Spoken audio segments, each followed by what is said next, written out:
And OVA stock analysis Thursday. Is it a buy or not? Watch this 1 minute video till the end to find out. No, Sunnova Energy International stock is sitting at around $2.73. It is 6.2% down.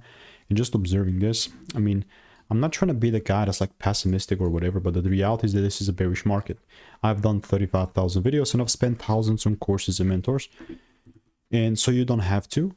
And my overall lens and approach in this is bearish as long as we're sitting beneath these highs right now, beneath 474, because this is like what's holding the price down right now.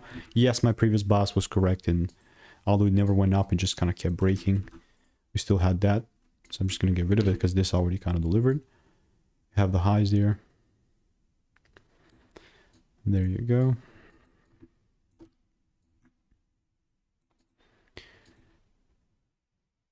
These are the next lows, like which we're more likely to kind of break, but it's only good. This is only going to be like a bullish ticker or a market for me as long as it starts breaking above 474 or something like that. So if you want to make more money trading in a simple and neat way, just click the first link in the description. It's a free newsletter. Goodbye.